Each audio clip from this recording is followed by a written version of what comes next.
For a closer look at how things are going inside Saskatchewan hospitals, we're joined by the Chief Medical Officer for the Saskatchewan Health Authority.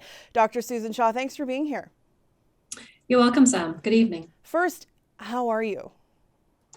I'm doing okay. I'm really lucky. I was actually able to have the last 3 days off, and I worked hard to try and re-energize myself and recover a bit. Though I couldn't stop thinking about everybody who continues to need to work 24/7 in our healthcare system, and about all the families that are grieving or concerned because they have been impacted by a COVID infection in their families. Let's talk about ICU capacity, because at one time Saskatchewan had a total of 79 beds, period. Now we have just COVID patients in those beds. What room do you have in Saskatoon for ICU patients with and without COVID-19? Well, we've surged our ICU capacity all across the province. All centers that had ICUs pre-pandemic have more beds and have dedicated more staff to looking after patients in those beds. And without that, I don't even want to think about where we would be at. Saskatoon in particular has surged, really had to surge their numbers in the last few weeks.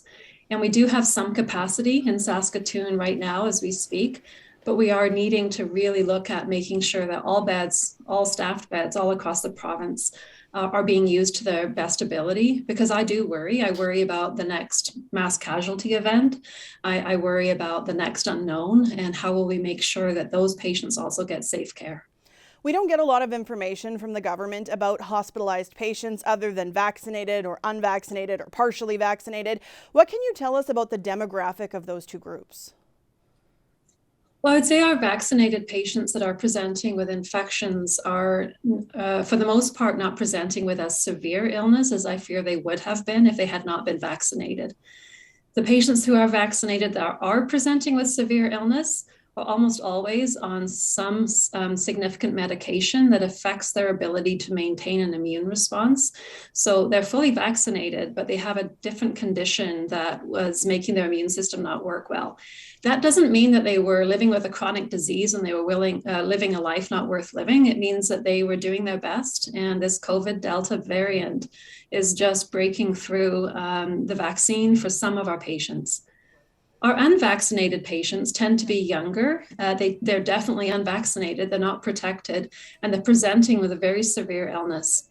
Over half of our patients that present with COVID infections are presenting with their diagnosis being made in the emergency room or in the intensive care unit, which means they're not presenting early, and they're not showing themselves to seek help until it's really severe. And that means we're really missing an opportunity to try to intervene to help them, and as importantly, intervene to help break the spread of infection. How is your team coping with all these demands? Do they have capacity to take on any more? Well, I'm really impressed by the team. Our nurses and our respiratory therapists in particular are needing to really work in different ways. They're working in an expanded team setting. We're having, that's why we have all the service slowdowns and cancellations happening, is so that we can redirect staff to either testing and immunization strategy or into the intensive care units and the acute wards, so that the nurses and the respiratory therapists, the whole team, can have the support that they need. They're doing okay. I'm actually impressed and grateful for their resilience.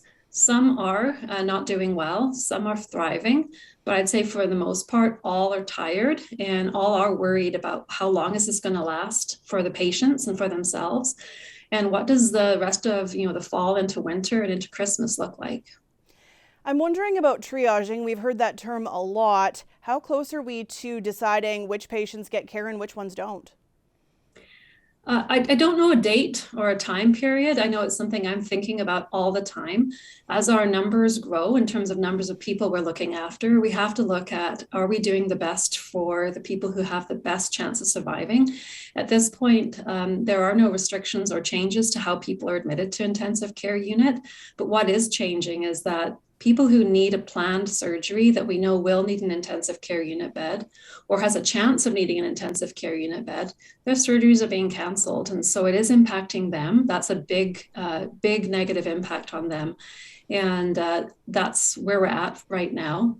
I think if we continue to see our numbers increase, we're going to need to look at different ways of maximizing our care as much as we can, whether that be going even further with service slowdowns or even looking at transferring people out of province, trying to maximize care for as many people as we can.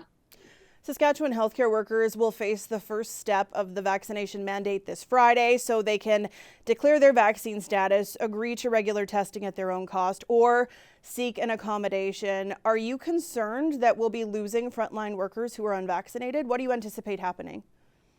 Well, we're still looking to see how many of our staff are going to be choosing to either not be immunized and test. It's really if you choose those two things, if you choose to not be immunized or declare your vaccination status and choose to not be tested, that you would be in breach of this policy. I am worried that we will lose some staff. It is important, though, that staff are safe, that they're safe in the workplace, and that the people that they care for and the people that they work with are also safe. So this policy directive is really intended to make sure that the system is as safe as it can be for everybody while preserving the health of the people who work within it. What will happen to those who refuse to be vaccinated or refuse the testing? I think the policy directive walks through what that would look like. I think it starts out with education and making sure people have the information that they need to make the best decision for them. And if they choose to remain in breach, then there is a step towards being on unpaid leave, because if you're not safe in the workplace, then that's the decision that you have chosen to make. Dr. Shaw, thanks so much for your time and for all your work. Thank you, Sam. Stay safe. Dr. Susan Shaw is the Chief Medical Officer for the Saskatchewan Health Authority. She joined us today from Saskatoon.